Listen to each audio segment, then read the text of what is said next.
moving on to this weekend's Super Rugby results, round 5. Rob, anything that stood out for you? There were, I guess, a couple of upsets. The Stormers losing to the Chiefs, the mighty Chiefs. Yeah. And I think the Rebels beating the Force probably also, well, that caught me by surprise on Super Brew.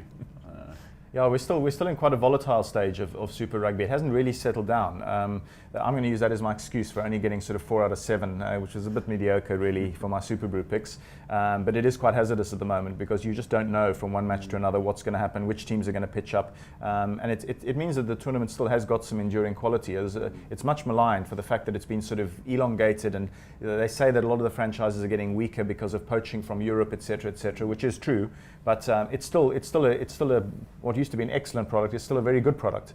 A classic case in point. You mentioned the Stormers Chiefs game. I mean, what a triumph for rugby it was. It was a cracking game of rugby.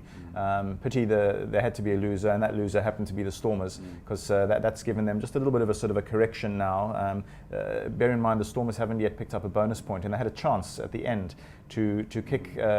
Dimitri Katrakilis had a couple of chances that that first the Stormers quarter spurned. Or first half is some of the best rugby I've seen in a while. It was. The way the Stormers were playing, I mean, just the intensity. No, they went toe to toe. Yeah. They went absolutely toe to toe, and we saw that at least for those first 40 minutes, they were right in the game. Maybe they got a little bit complacent, but eventually we all know that they were sort of run ragged in the second half. And a lot of those guys who'd been really assertive for the Stormers in the first half were really gasping for breath in the second. So a few lessons in conditioning from the Chiefs. Questionable replacements.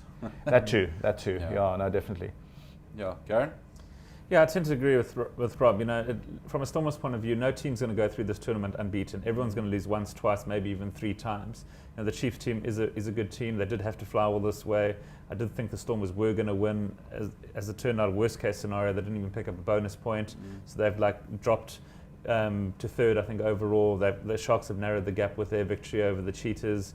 Overall, a pretty poor weekend for South African rugby, considering the Stormers lost. The Lions were pretty hopeless rather. and the Cheetahs went down. The Bulls obviously had the bye. We lost Peter Steph du Toit, it looks like, for the Rugby World Cup. So no real good news out of the round 5 for South African rugby, which is a little bit disappointing. New Zealand teams seem to be hitting their straps. I think they got 3 in the top 5, and the Crusaders, their 4th team, also in the top half of the table. Just the Blues sort of like lowering the flag for New Zealand. Australian team's very difficult to read thus far. 5 weeks in, we've had the Force playing well and then losing, and then the Rebels a bit up and down. The Waratahs and the Brumbies. Brumbies have been awesome. The Reds have been awful. Yeah, I was going to say that the Brumbies probably, if you had to pick a winner way in week 5, looking ahead at week 18 or whatever it is when it finished, the Brumbies you would think would be there in the mix as finalists at least. They're really playing some really good rugby. They've got a massive game this weekend against the Waratahs. Already looking forward to it on a Sunday of all days. So, from a South African point of view, again, Coach Heineke May, you always know, you expect he's looking at the teams, thinking already ahead of the Rugby World Cup. Anyone's putting up their hands. There have been a few players, I think we chatted off air, Jean de Jong. It hasn't really fired as well as it did last year. We've got Damien Delende, his partner at the Stormers, actually outplaying him. Frans Steyn, a little bit of an enigma, not too sure what to expect from him. He sort of, again, came out and said that he's unlikely to play for South Africa again. Not too sure if he's mentioned as much to Heineke May, or if Heineke May has told him you won't be playing for us again. So, behind the scenes, a few little things going on that don't quite sit too well. But we'll see how it plays out in the next couple of weeks.